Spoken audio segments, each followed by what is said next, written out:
Welcome to the You on the Camino de Santiago podcast, Season 3. This podcast is for and about people getting ready for their first ever pilgrimage on the Camino de Santiago in Spain, France, and Portugal. With your host, Camino guide and longtime pilgrim, Nancy Reynolds of the Camino Experience.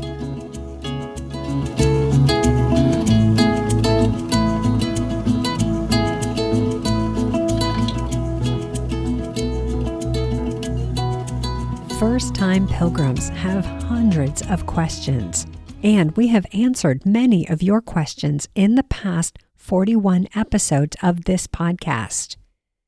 Are blisters just part of the Camino experience? Is it always like what you see in the YouTube videos? Do you really need a Camino family? Should you plan to skip the meseta from Burgos to León on the Francés route? Those are a few of the questions we are going to answer in this episode as I visit with this week's guest, Trond from Norway. Trond is currently walking the Camino Francés. I've been following his journey on Facebook, and last I saw he was right around Pamplona and doing well. You will get to hear from Trond in just a few moments, but first I want to answer another question from one of my listeners. This one is from Ramana, who is hoping to walk the Camino Francés in July 2024. Here's the question. Do you need to book the albergues in advance, or is it better to try to find one on the spot? Will finding a bed on the spot be difficult? The way to answer these questions is to first consider, what kind of experience do you want on the trail? One experience is to walk and trust that a bed will be available each night. Walk until you are tired and ready to stop. Walk as far as your pilgrim friends are walking. For many pilgrims, that is the picture they have in their mind when they imagine walking the Camino. If this is your plan, here's what you need to know. You have to be willing to walk farther if there are no beds available. You may need to be willing to sleep on the floor, say in a gym or sports center, or even outside in some places in the busier times. You also may have to be willing and able to upgrade and pay more to stay in a hotel. If that is not the experience you want, then yes, you may want to book in advance. The question then is, how far in advance? Many pilgrims report that they have no problem booking a bed the day before or even the morning of the day they need it. I will say, in some places, it is advisable during the busiest times to book in advance. On the Camino Francés, the week before Easter and the months of May and September, especially the first week and first 2 weekends of those months, are so busy that sometimes there are 300 or 400 or 500 pilgrims starting in Saint-Jean-Pied-du-Port and descending upon Roncesvalles. Outside of those times, well, the truth is you won't know until you get there how busy it is and if you will need to reserve. Every day is different in every place along the trail. Some cities have several albergues and can accommodate hundreds of pilgrims. Other places, like some of the smaller towns, have only one albergue that sleeps maybe 8 to 12 pilgrims. If, for example, 100 pilgrims are walking the same part of the trail at the same time, and they all want to stay in the small town with one albergue, well, simple math tells you there won't be enough beds. But if those 100 pilgrims are all walking into one of the larger cities at the same time, where there are, say, 5 albergues and 150 beds, well, then there would be no problem. At another part of the trail, there could be 20 pilgrims and 45 beds. And again, no problem. So the only way to know if there will be beds available when you are there is to check when you are there. That's because there is no way to reliably predict how many pilgrims will be on the trail where you are when you are there. But you can find out how many beds will be available where you are headed. And if you are in with a lot of pilgrims, that may prompt you to make a reservation. How do you know how many beds are up ahead? Easy. Check your Camino app or guidebook for that information. Booking in advance actually gives you another kind of freedom. It allows you to not have to rush during the day, so you can get to your destination and be sure you get one of the beds because it's being saved for you. Again, it comes down to what kind of experience you are seeking. For those of you heading to Saint-Jean-Pied-du-Port on the Camino Francés, the first week of September coming up, or the first couple of weekends, you can expect the trail to be at its busiest. As I said, that could mean anywhere from 300 to 400 or 500 pilgrims a day, vying for the limited supply of beds in the first 66 kilometers of the route. Once pilgrims reach Pamplona, they do start to spread out, and it becomes easier to get beds. But those first few nights can be a bit crazy. If you are walking then and you haven't yet reserved a bed or room, well, you may want to do that before you leave home. Unless you are longing for the experience I described a few minutes ago. Take it one step, one day at a time, and trust the journey will unfold perfectly before you. Let's move on because now I have a save the date for you. I will be hosting 2 webinars and informational sessions on Friday, September 15th at 5 p.m. California time, and Saturday, September 16th at 10 a.m. California time. These webinars and informational sessions are for pilgrims who are considering joining one of my Camino Experience groups in 2024. Details are coming soon, but I just want you to have the dates. So if you're interested, you can put them on your calendar. September 15th at 5 p.m., September 16th at 10 a.m., both California time. Now, if you already know you want to join one of my 2024 Camino Experience groups, you don't need to wait until September 15th to learn more. I will be opening registration for my 2024 groups on Friday, September 1st for everyone on my email list. So if you are not yet on my email list and want to be the first to confirm your spot for the May and September 2024 groups, be sure you sign up for the top 10 Camino tips that don't usually make the top 10 lists. And then you will get all the email announcements. You can sign up and learn more about these groups on my website, thecaminoexperience.com. Like I said, more on that coming soon. And now let's go ahead and meet our guest for today, Trond from Norway. Welcome back to the podcast. I'm here today with Trond from Norway. Hi, Trond. Thanks for joining me. Hi. Very nice to be here.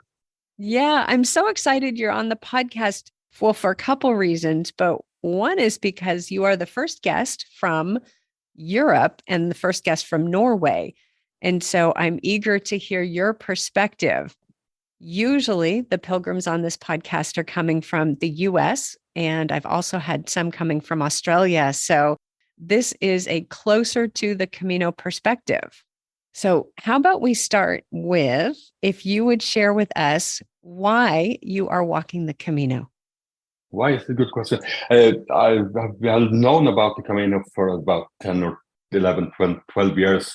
And the Camino has actually been calling for me all these years. First, I heard about it was a preacher, a friend of mine, who was dreaming about doing it. And I think he's been talking about it since much further back in time than 10 or 15 years. But he walked in 2013, and he came home and he sent picture, and he inspired me a lot to do this the trip. And I wanted to go, but it's had been laying by in the back of my head and waiting, and so I saw this movie, The Way, and this was inspiring. And now just the timing is perfect and timing is correct. I have a lot of vacation left over from last year, so I have now the time and the situation is right. So it's Perfect. So I asked my wife and I asked my daughter if I could go, and they said, "Yeah, if not now, when?" So I'm leaving.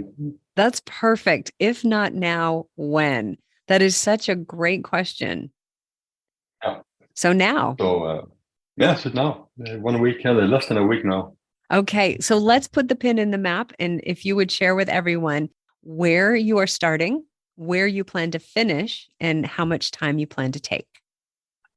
I'm starting by going from Norway, from Trondheim, and I'm taking a flight to Bordeaux, and I have to fiddle the way from Bordeaux to Saint Jean Pied de Port, and I'm going to walk all the way. The plan is to walk all the way to Santiago, and if there's time left, I want to go to the end of the world or to Finisterre. Excellent. The time we'll see. The way is out there. If I have time, I'll go all the way. I have I'm starting the 15th until I have to be home back to work. I have 38 days. 38 days. Oh, that's a great amount of time. Yes, I think so. But I feel I have not that much time anyway. I want to see most of it. Yeah. The fear of missing out is big.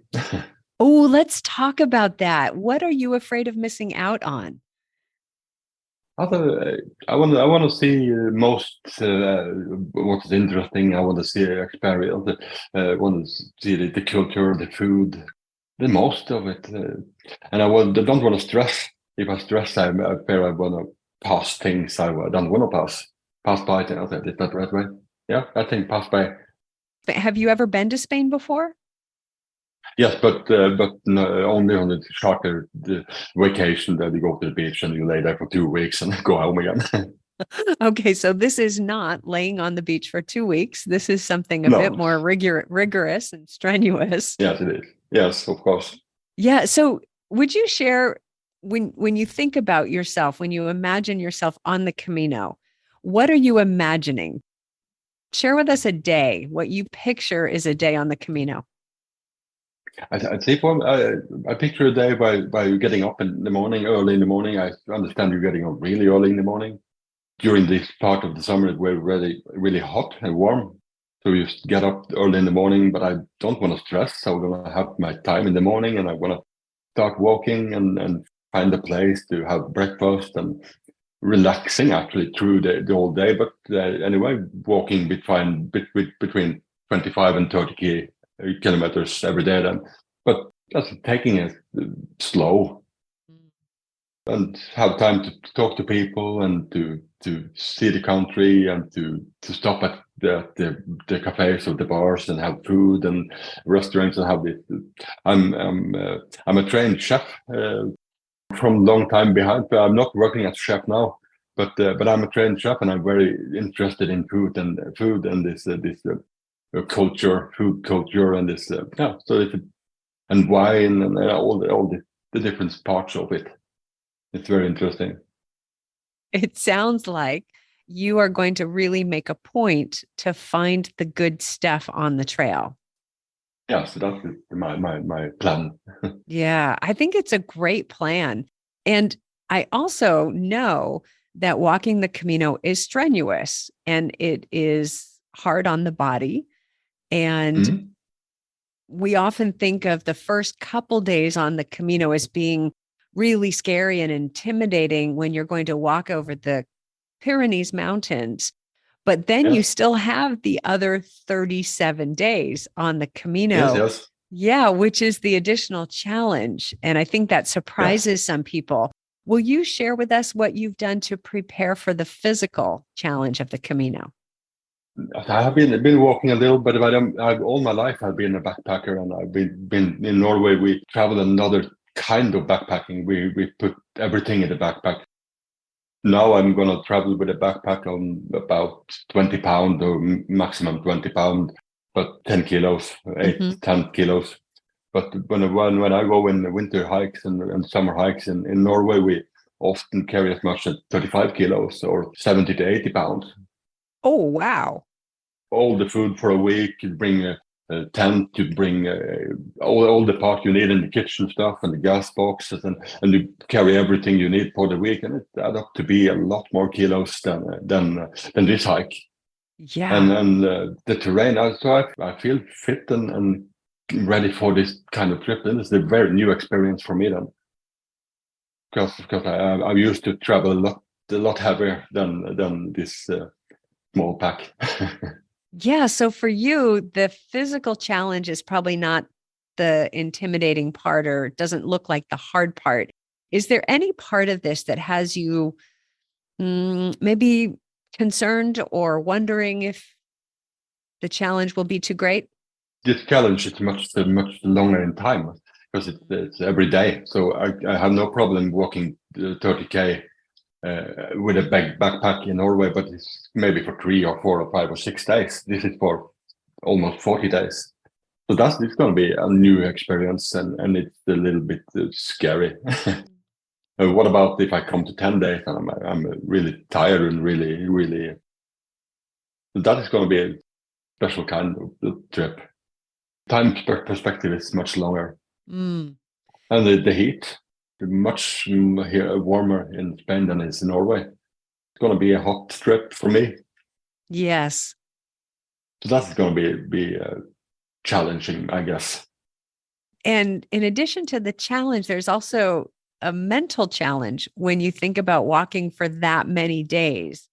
There's sort of an arc, I think, where there's this excitement and you're at the top of your game and at the top of the mountain in the Pyrenees. And then a week later, you still have a really long way to go. Yeah. And then you go to the half and you're starting to count down, and soon it's be over.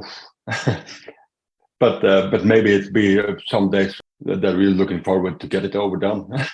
Yes. And then I also hear from people that they get closer to Santiago and they just don't want it to end because they're enjoying the experience so much. Yes, I think it's going to be. I'm prepared myself for a serious anticlimax when I come to to Santiago, and I don't want to go home. But I love home, but I don't want it to be over. Yeah, and that's all part of it. That's sort of the fear of missing out is one phenomenon when we get ready for the Camino, but then there's this other getting to the end of the Camino and getting ready to come home of fear of it being over. And who are you now? Because you have just made this really intense, incredible, epic journey. Who are you now? So I'd love to hear who will you be after you walk the Camino? I don't know. I hope I'm still myself. Of course, I will be, but the values maybe change, and I think it might change how you value it, the things and the stuff and the everyday things, and you need to have the newest iPhone. What do we call it in Norway? We call it materialistic. Yeah. So that can change, and it will be welcome change for me. But the mentality of when I have done this, then I can do everything. Yeah, I'm looking forward to see how it will change me. So exciting. One of the things I'm really interested in is your perspective being in Europe. What would be different about how you see the Camino or how you prepare for the Camino as opposed to those of us coming from outside of Europe?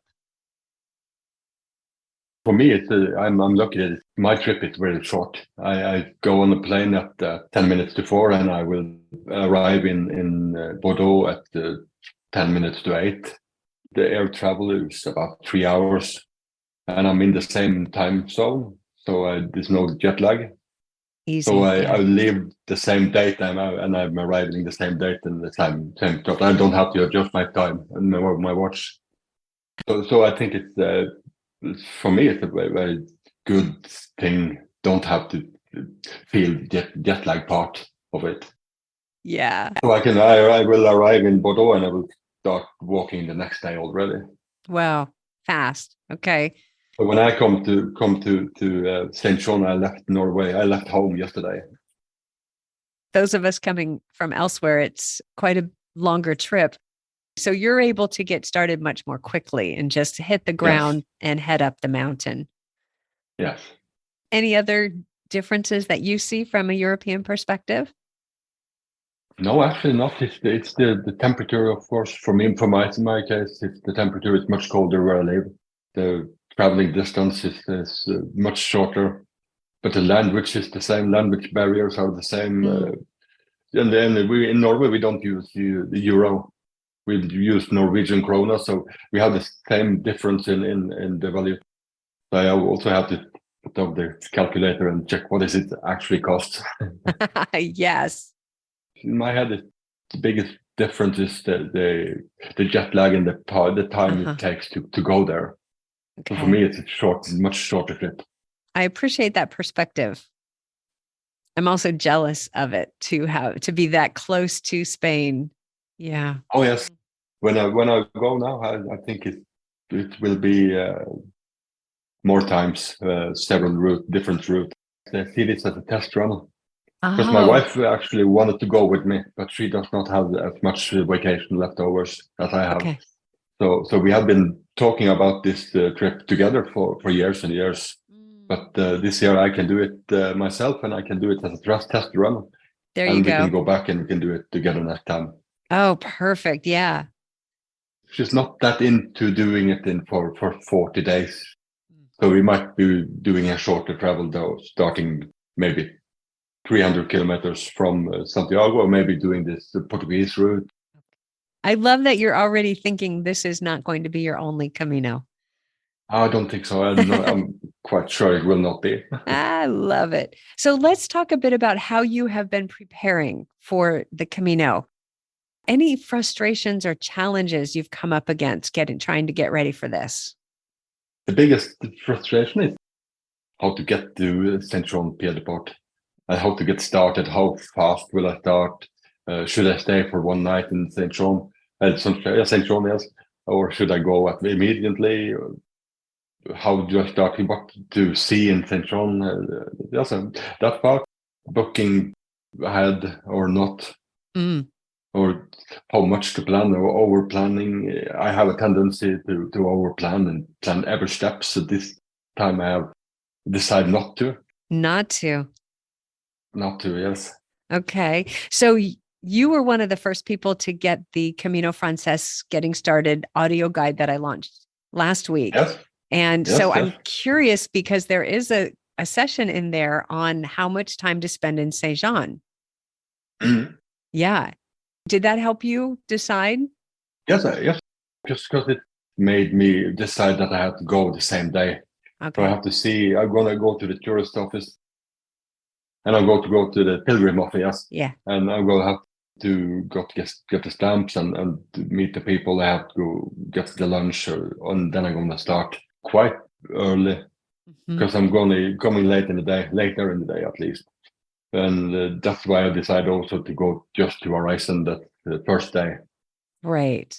So I go the first day. I'm coming to Saint John this at around 11 o'clock with the train from Bordeaux and from Bayonne. So you arrive 11 in the morning in Saint Jean? Yes. And I'm going to see Saint John and then I'm going to go on. That same day? The same day, yes. Wow. I might regret it because I think it's a lot of things to see in Saint John as well. Yeah. You know, the thing that I have learned in helping people get started on the Camino is the way that you do it is exactly the right way for you to do it. Yeah. But I might be regretting it afterward, but then it's too late. That's that fear of missing out kicking in again. Yes, I think so. Yes. Well, the great thing about staying in Orson is that it is a 2 to 4 hour hike to get there. So for Yeah. someone like you who is used to climbing and walking and strong and healthy and fit, you could get there in just a couple hours. And they ask that you Yes. get there in time for dinner. So you actually could spend a couple hours in Saint Jean and see the town, get a croissant, Yes. and then head up the hill. I guess I will do just that. Because I've been planning to walk so I can reach the dinner, or I will at least I will get my room. Yeah, Because they yeah. have And time limit. You have to come in at least at the latest you can come. It's 7 at night. I think at 6. I think 6. Yes. And the dinner is at 7. the dinner is at 6:30, and they do want Yes. everybody to check in before that, or you just let them know you're still coming. So just give them a Mm. call. There always is an English speaker at Refuge Orson. So Yeah. you just call them and say, I have a reservation. Here's my name. I will arrive by this time. And Mm. they won't give away your bed if they know that you're coming. No, that's great. So I'm going to spend as much time as I can in Saint John, but I'm gonna go the first day. Oh, I love imagining you there. It's one of my favorite places. It was a decision I had to take to stay one night in Saint John or go to Horizon and have a shorter day the next day. Because Yeah. I think I would have normally I would have gone all the way to Roncesvalles, but I'm gonna go the easy way the first day. Yeah, good. It's very steep. It's 600 meters of ascent over less than 8 kilometers. So it's pretty Yes, steep in parts. Yeah. yes, And the thing too about starting that late in the day is you may have the trail to yourself because most of the pilgrims will start in the morning. yes. I understand that they will go very early Yeah. because of the heat and because of I think it's much because of the heat. Yeah. So then you'll get to Orson and you'll have 50 pilgrims to have dinner with. And so Yes, then there will be no shortage of people to meet and connect with. yes. Yeah, very I'm exciting. looking forward to the part of the meeting the people and talking to strange people and strange people, but stranger people, also unknown people. Strange people is not the right word, I guess. Well, some of them might be strange. You will have to wait and Yes, I see. guess they're always strange people all over. It's not perfect, but what word you use in US when you don't know the person? In English, stranger. Yes, Yes. yes, yeah. It's all about meeting new people and talk to new people and talk to people all from the entire world and yeah. Yeah. Yes, I really look forward to that part. No shortage of that. No. All right, good. So, from what you've told me, the only Hmm? difference in your planning process than, say, in my planning process would be the travel to the Camino part. But we still have to do all the other things, all the other pieces of planning. Any other challenges or frustrations you've come across in your planning process? I want to do everything as I said in the beginning. I want to go to Finisterre and I want to go to Muxia. Is it Muxia? Is it Muxia? Yeah. Yep. I understand it's like it's 3 different caminos, and I want to do them all. Oh, Uh, and I'm a little afraid I don't have the time to do them all. That's this the 38 days I have. The planning of maybe skipping parts, maybe taking the bus, and then I feel you can't cheat. You have to go all the way. And do I have to go every step? No, I don't actually. Do have to do that. yeah, it's your choice. So I'm a little into that, but I think that is I'm going to decide when I'm there. And I've also thought about an alternative to maybe rent a bike for the mesetas, for example, and do the mesetas for 3 days instead of 9 days, Mhm. and then I will have 6 days more to in the end to go to the other caminos, and Yeah, we'll see. we'll I'm see. Yeah. planning down to details the first 3-4 days, and the rest of the trip. I think it will be from day to day. So you have reserved your places to stay for your first few nights then? Yes, I ordered in the Horizon, and I'm ordered in Roncesvalles, Okay. And I tried to order in the stay in the next place, the standard place is Dubiri? Zubiri, yes. Yeah. But the place I sent the mail, they were full. Okay. So I wondered, maybe I just go and see, or go to the next place. And I don't stress so much about it. That's good. So there are 1, 2, 3, 4, at least 6 albergues in Dubiri, plus a number of places with private rooms. So it's a Yes. good thing to know if the first place that, and this is for everyone listening, the first place that you try to book, if it's full, you still have more choices. And the municipal albergues don't permit reservations. So as a maybe not a last resort, for many people, the municipal albergues are their first choice because they're the most affordable. And they don't take reservations. So if you're one of the first people to get to the village or town, you can get that choice. And I think if it's full all over, so then I go to the next place. Yeah, it's another 6 kilometers to La Soania. And there may even be a new albergue in between those two. So yeah, and that's the thing. Are you using a guidebook or an app? I read a lot of guidebooks, and I've been listening to you guides, the audio guides of yours, and I've been using an app. I have downloaded 2 or 3 apps, and I find it very easy to check out and find all these albergues and places to stay, and it's a lot of them, so I don't stress about one is getting full or being full. I can always find another one. Yeah, good. I use books. I've already been reading. The first book I bought I think it was in 2015, an ebook. I started to read about it. I bought an ebook. This one, you talked about it in your guide. This Moon. Yeah. So I bought this one online for the ebook and started to reading that, and I really liked it.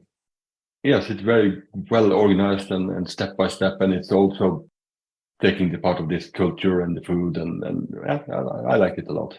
Yes, I was going to say, for someone who's interested in the food and culinary wonders of Spain, the Moon Camino de Santiago guidebook is probably the best choice, because the author Bibi Barami does mention some of the wonders of the food landscape. So that's good. Yeah.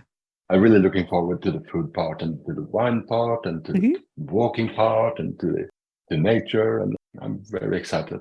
Oh, good. Well, I hope that when you come back, we'll have a chance to hear from you again. Maybe you'll come back on the podcast. Yeah, of course. Yeah, I'll be here. Excellent. So at this point, I just want to see, are there any questions that you have that I can answer for you? I've been thinking about this meseta and how people talk about it very hard. Walking is quite boring for many. It's very monotone. Is that a word? Can you understand? Yes, monotone.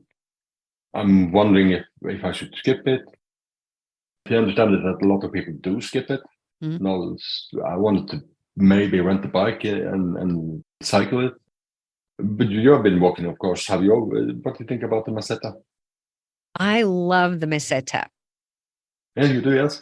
Yeah, I do. But let me answer that in a few different ways. The first time I walked the Camino in 2005, I skipped the meseta. Skipped it, just went right on by. And that was because I had some knee problems and I wasn't able to walk some of the longer stages. And at the time, there weren't accommodations as frequently as I needed. Now there are accommodations much more frequently. So you can walk the meseta in shorter stages. The thing about the meseta is most of it is flat, but it's relatively flat compared to the rest of the Camino. You do have rolling hills, sort of kind of up and down rolling hills, and you have some just very flat, pancake flat places. The reason to walk the meseta would be for the experience that it offers rather than the landscape or the scenery.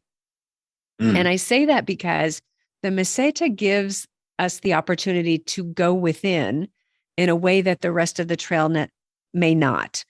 And that is because it is so monotonous. The repetition of walking on a flat surface with nothing to catch our attention except a big sky allows us to go inside.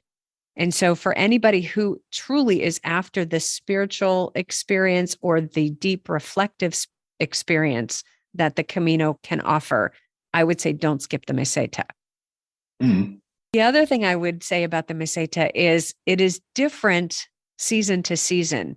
So for example, you're starting in a week. In August, the meseta will be this earth tone palette. It'll be beige brown rolling off in every direction.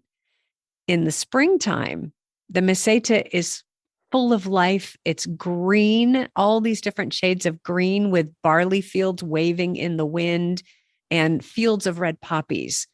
And I find it to be exquisite in the springtime. So even season to season, there are very different experiences on the meseta. Now, the final thing I'll say about the meseta is I have found some of the best hospitality of the entire way on the meseta with families who have served the pilgrims for generations. And there's something about that where they really understand what the pilgrims are doing. They understand that we're on this pilgrimage to Santiago, to the saint's tomb. And for them, that's very significant. And so there's sort of this feeling of respect and reverence for the pilgrims. And so I find that more so on the meseta than other places on the Francés route. Yes. Those are all my thoughts about the meseta. And everybody should make their own decision on what experience you want. Yes. I have to decide if I want to do the meseta or I want to go to the end of the world and the Muxia. I've been doing a little bit of research on both on YouTube and by podcast, and this is the hate-love answer to it. Many they don't like it at all, and so otherwise they love it. It's the best part. So it's a hard decision to take. Yeah, it is. That's why I came to this middle by maybe renting a bike and bicycle all the way, but in a kind of way at least. Yes, and it's pretty easy to rent a bike. You would pick one up in Burgos. There's a company or a shop that rents bikes in Burgos, and they have it arranged so you drop it off in León. Easy. Yep. Yeah. There is one more consideration about skipping the meseta that you won't be able to decide on until you're there. And I think you already know this. Oftentimes we get in with a group of people, we get in with friends, and we walk with them. So pilgrims will get into a rhythm where they're walking the same stages as their Camino friends, or sometimes people call it the Camino family. If you skip the meseta and they don't, you've lost everybody, because then that puts you a week or more ahead. And then you have the opportunity or the challenge to establish a new Camino family or new group of friends. But you won't know until you're there whether you're with people who you want to stay with on the journey. You just won't know. No, of course. Yeah. I've been thinking about this Camino family thing. I'm not sure I want to lock up with a group of people that tight that I'd be forced to stay with them from the day one and through the old Camino. I think I will lose parts of the freedom by doing that also. So I want to be more free. I will talk to people. I will relate to people, and I don't think I will lock up to groups and stay in that group and make that the group take the decision for me. I want to be more free than that. You don't know until you get there. Maybe I really connect in another way than I'm planning to do. Maybe I decide to stay anyway. I'll follow the group anyway. But I've done the reflection over how much I'm gonna connect to a group of people. And I love that you've thought through that, because, the model that we have is from the movie The Way, where those 4 people met up in the first few days and they went the whole way to Santiago together. And I don't know that that is as common as people think it is. What I hear more of is people meet a group and then they sort of come apart, and then they meet another group, and then that group sort of comes apart. But then also one year I met a man from South Africa who had met 2 German men, and he adjusted his entire itinerary to walk the same stages as them because their friendship had become so tight. It was this great, Yes. Comrades kind of experience. Mm. And then one of my favorite times was I met a group in Mansilla de las Mulas. The group had grown to around 20 people who were all sticking together because one of the people in the group was a chef. And at the albergues, he would cook for them. Yes, I'm a chef. You're a chef. And he couldn't shake anybody because he cooked so well. They would all chip in for the groceries and be his sous chefs, but he would create the meals and they were eating so well, they didn't want to leave him.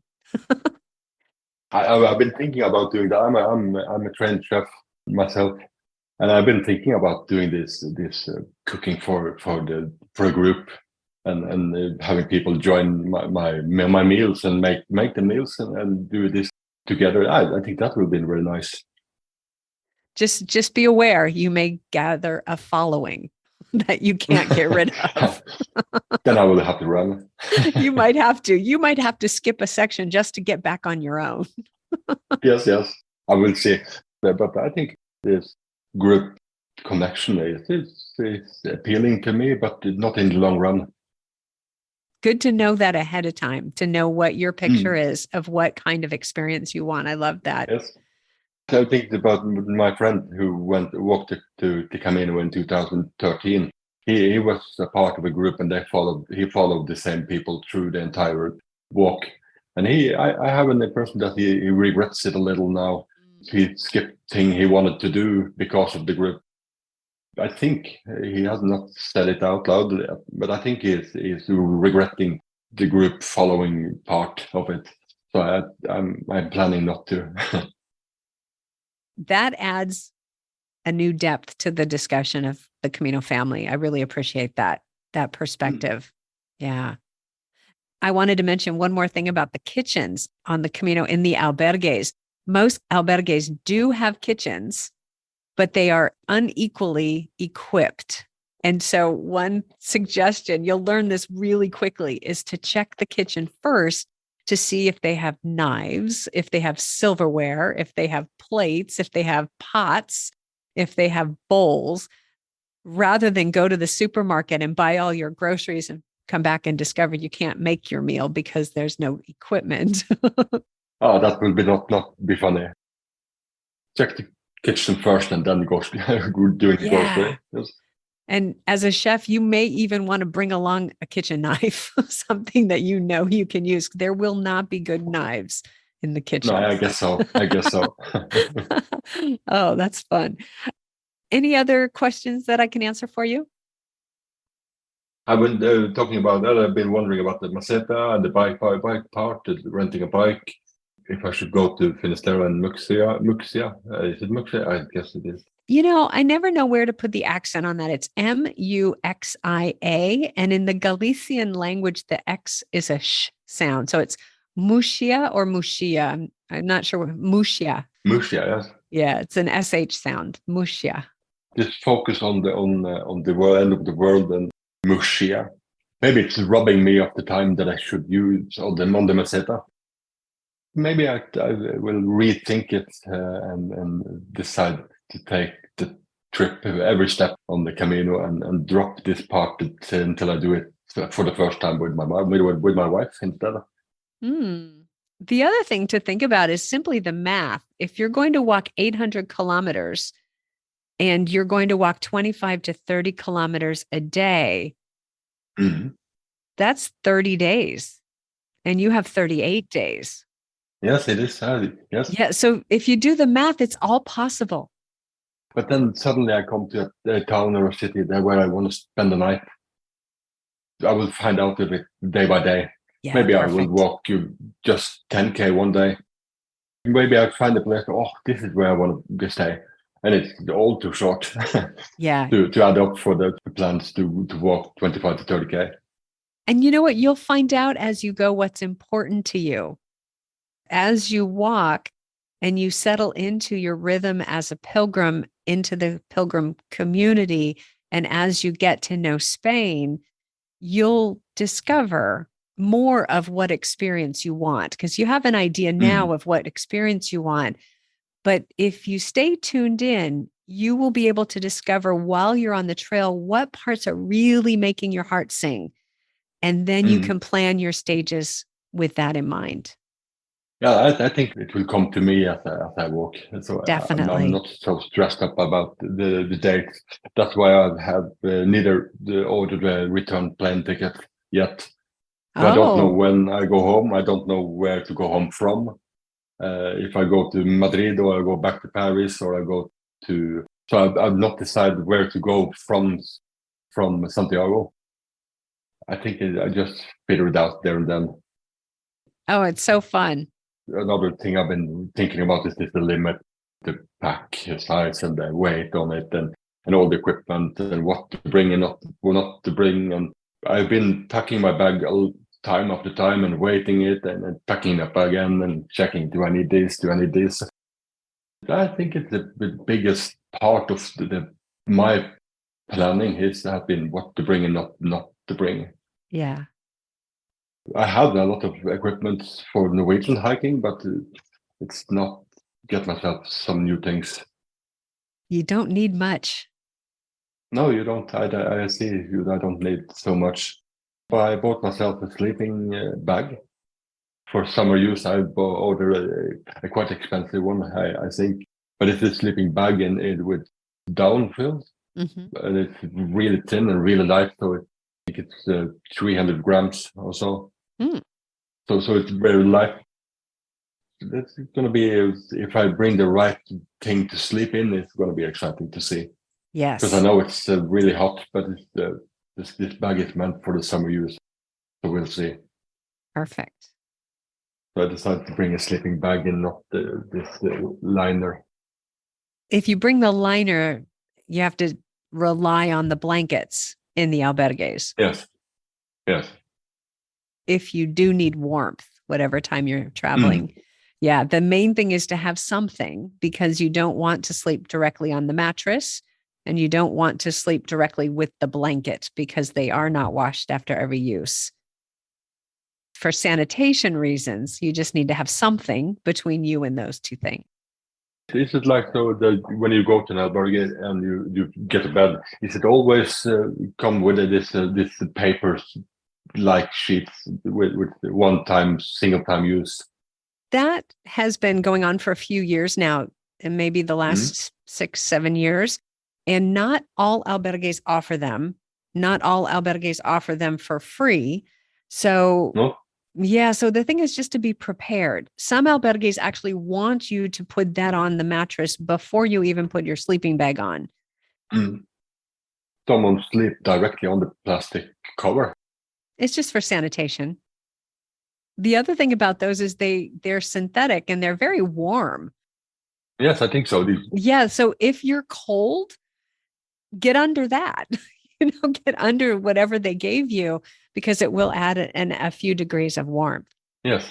I met a pilgrim on the Camino in May this year who got caught in a storm up on one of the mountain passes towards the end of the trail. And she had her disposable sheet wrapped around her neck like a scarf. It was keeping her warm. It's yes. Very warm. Yeah. In the summertime, they might not be that pleasant if they keep you warm, if they're synthetic, and they might even make you sweat. It will get very warm again. So I think the thing is, from a planning and preparing perspective, is to bring something, sleeping bag or sleep sack, and roll with it and see what happens when you get there, because every albergue will not be the same. And that's part of the discovery process. You don't really need to know, and I don't mean you, Trond, in particular, but in general, a pilgrim doesn't need to know what every albergue experience will be like. There's sort of a generalized albergue experience you can expect, which is a shared dorm, shared restrooms, most likely mixed gender, and there will be somebody in the room snoring. And then past that, every albergue will be different. Yes. I plan to stay at least one night in every week, at least in a private room, maybe in a hotel, just to get that feeling also as well. But I want to experience the sleeping in the big rooms with a lot of people also. So I'm not going to stay every night in a hotel or a private room, but I'm going to at least one night in every week. I want to go to a hotel or to a little more luxurious room. Well, and the thing is too, is when we talk about rest days on the Camino, a rest day could mean a number of different things. It could mean a 0 kilometer day. So you don't do any walking and you rest your body. But for those people staying in the albergues, in the shared dorms, a rest day could simply mean a night in a private room when you have your space all to yourself, you have your privacy, and there's no noise, and you can rest and sleep deeply. So the rest day can mean a number of different things. Yes, I think that will be very important for me to have the opportunity to go more private. Yeah, privacy. Be by myself. Yes, sometimes. Any other questions I can answer for you? How do you deal with, have you been having blisters? The big folks around the blisters, I never had blisters on my trips before, but suddenly I've been, wow, blisters is so dangerous. It could ruin my entire trip, but it's never been a focus for me before. But after looking at all these YouTube films and its clips and listening to other pilgrims who had the blister part has become a very big thing. I think, is it this big or is it just overspoken? Well, the people who you're hearing from are the ones with blisters, but you're not hearing from the ones who don't get blisters because they're not going to talk about it, right? No, it's typical. Yeah. So I'm someone who doesn't get blisters. No. And I think the reason is because I focus on prevention. So that's the first thing I would say is to prevent them from happening. What happens on the first couple days on the Camino is we get caught up in the flow of pilgrims and in the excitement, and we don't stop to care for our feet. So you're probably familiar with what a hot spot is. It's a place where something is starting to rub inside your boot. And when you get caught up in the flow of pilgrims and you're all heading up the mountain or heading down the mountain, we don't want to stop. Or let's just say the weather's not great and it's raining. Where do you stop? But the moment you feel a hot spot, it's really important to pull over, take off your boot and attend to it. And attending to it means putting a second skin on it, whether that's duct tape or Leuco tape or paper first aid tape or a plaster or Band-Aid, something to protect it. And I think that that's the biggest pitfall, is that people just don't attend to them quickly enough. And then the blister forms. And once the blister forms, you're going to have to deal with having a blister for a while. And if they're not cared for properly, they can become infected, and that will put you off the trail for a number of days. So prevention, I think, is the best thing. Another thing that happens is people train for the Camino and they go, oh, great, no blisters, I'm not going to have any problems. Then they put on their backpack. And when you change anything, if you put on another 10 kilos or even 5 kilos, it changes the way your foot rubs in the boot. So even if you've trained, if you haven't trained with your backpack at the weight that you're going to carry, you're right in that danger zone. You can get blisters. And then the third thing that people don't realize is blisters are not just for the first few days. You can be successful your first few days, first week, first 2 weeks with no blisters. And then 2-3 weeks in, you could start to get blisters. So you can never rest. You always have to be vigilant about your feet. I've been planning for the blister parts as well. I never had blisters before. Yeah, you don't have to have them. I'm going to try to prevent them. Yeah. And I'm going to bring these tapes and the different stuff. So I have blisters, I wouldn't have to deal with it, but I hope I don't have to. It's not mandatory. It's not part of the experience. You don't go pick up your shell and then go get blisters. No, of course. It's not required. It has been a real big focus on the blister parts when you search for the Camino and you everyone's talking about blisters, but I guess it's like you say, it's the one they have it, they talk about it, and the rest is no case. The other side of that coin is when you go online, you hear stories of people who loved the Camino. They had a life-changing experience. It was an amazing thing, totally changed their perspective in their life. Mm-hmm. What we don't hear about as much are the people who had a really hard time and hated it. No. Or who went home early. They said, this is not for me. I'm going home. We don't read those stories, but there are people who don't love the Camino, who get there and hate it. Yes, I guess so. You don't hear about them at all. So it's very, very positive focus on everyone who has done it. Yeah, I guess that may be making the stigma even bigger for them, for the persons who want to quit. Yeah. I don't want to go, I'm finished, I'm done, but I can't do it because everyone else is finishing. Yeah. A related pitfall is people plan their budget so they're staying in the albergues, but they've never stayed in a shared dorm before and get there and go, I can't do this. I cannot sleep in this environment. It's not for me. And then what do they do if they don't have the budget to upgrade to private rooms? And that's another thing that people don't talk about is the albergues are not for everyone. Yeah, I guess so. There is what many people think of as the quintessential pilgrim experience, and that staying in the albergues is that experience. But that's not everyone's experience. No, the real way of doing it is staying in the shared room, and I don't think so. I don't think it's the real way. I don't think it's the real way is 1,000 years old, and they don't do it the same way as we do it today.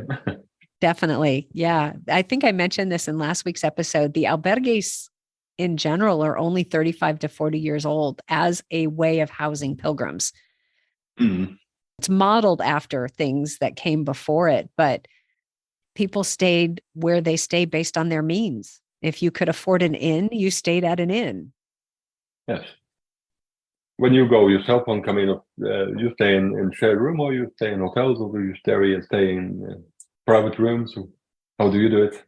The first 7 years I was walking the Camino, 2005 to 2012, I stayed mostly in shared dorms. And that was because of my budget. That's what I could afford. Yeah. And the idea of staying in private rooms in hotels wasn't as well known. And there were at the time, though, there were pensions that would have private rooms for around 20 euros, 25 euros. So that's very budget friendly. In 2013, when I started leading groups on the Camino, I discovered how important it was for me to get a good night's sleep so that I had the energy to assist my pilgrims. And so in 2013, when I started leading groups, I started staying in private rooms with the exception of Orson, because at the time they didn't have private rooms.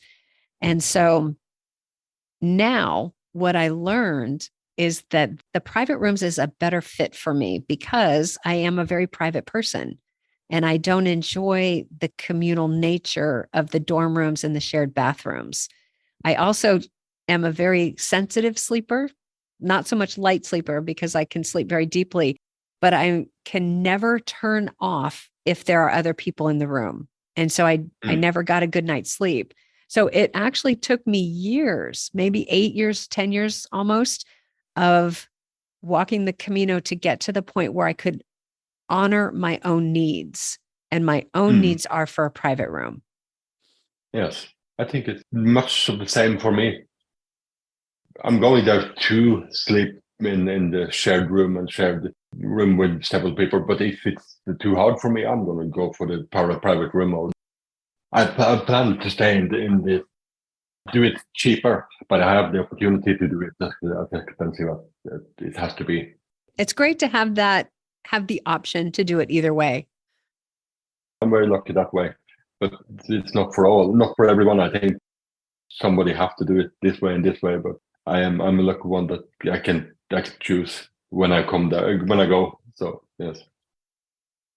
Yeah, I think it's great. And the other benefit of the albergues is those kitchens, the opportunity to share meals with other pilgrims is just a wonderful way to experience the Camino. And I will say that the hotels and guest houses don't have kitchens for you to use, but that doesn't mean you can't share meals with other pilgrims, because you can go to the restaurant or the bar together and say, you can create that experience for yourselves, and you just won't be able to cook. Or also have the hospitaleros cook the meal for you, which is the case in some of the albergues. Before you started to do the groups part, when you go and you stay in the hotel or you stay in private room, is it taking away some of this the group thing? Do you get lonelier on the private room and on the private staying in a hotel? Is it a lonelier way of doing the Camino? I would say yes, for me. Yes. Now, that won't be the case for everyone. Sort of a little known fact that I am an introvert, and I like my private time, and I'm so used to spending time on my own that I sometimes don't make the effort to connect with other people, or I revert back to that sad little 10-year-old girl who wasn't friends with the cool kids, and so I'll see a group of pilgrims together. They already know each other, and I don't know them. And then I get a little shy and uncomfortable approaching them to say, hey, can I join you? Because I'm the out person. Yes. But that same person, me, in the albergue has a similar experience. So I was also lonely in the albergues because I didn't know people. And so if I haven't made the effort to get to know people, I'm going to be lonely wherever I sleep. Yes. I see myself that I used to say I'm a well-trained introvert. So I'm very good at connecting to people, but it's not really who I am. I am an introvert. I charge when I'm alone. I love my own company. Yes. But I can still, I'm well-trained to tolerate a lot of people and to connect to people. And so if I stay in a hotel, I would love it. Yeah. The other thing about the albergues that I noticed is, so I walk shorter stages than most people. So my sweet spot has always been around 20 kilometers a day. And many people will walk 25 or 30 like you're planning to. And so I might meet people and connect with them at an albergue or at a hotel or at a restaurant or bar, and think, great, I know people, I'm not alone. And then they walk farther the next day and they're gone. And so for people who walk shorter stages, we have to pay. Well, this is true for anyone. The people who you connect with on the Camino very likely will be the people who walk the same distances each day. Yeah. And there just happen to be more people who walk longer distances, I think. So it's one of those things you work out as you go. Yes, I think if you meet a group and it will connect and it will work perfectly through the entire walk from St. Trond until the end. Big part of luck. If you are exactly the same person walking the exact amount of kilometers every day and planning to stay at the same place, and I don't see that going to happen. Well, and then there's also this magical element that happens where you meet people and then you lose them, and then they take a rest day, and oh, look, there you are again 2 weeks later. Yeah, and suddenly you meet them again. Yeah, it's really fun. I think that is very nice. Yes. Yeah, it's wonderful. Yes. What are the odds to meet people you know in Spain? Yeah, and it happens all the time on the Camino. Yeah, so the thing is, you can plan and prepare as much or as little as you like. And no matter how much you plan and prepare, you still are going to go have the mystery tour. You still are going to go have an experience that cannot be planned. I think that's the way it is. My wife is are you sure you're going to plan this much? Are you sure you're going to see this much on the YouTube? Are you sure you're going to read all these books? All the excitement is gone when you prepare too much. But I don't prepare in that way, I think. but I'm not planning the stage by stage and everything I'm going to do. Yeah. Yeah, I think I'm going just learning about the Camino, but I'm not planning to do as the books are. I love it. Very good. All right. Well, it's wonderful talking with you, and I will look forward to hearing how it goes. Yes, I contact you when I come on. That'd be great. Well, I wish you a beautiful journey. Thank you again for joining me on the podcast. Thank you so much for having me out. All right.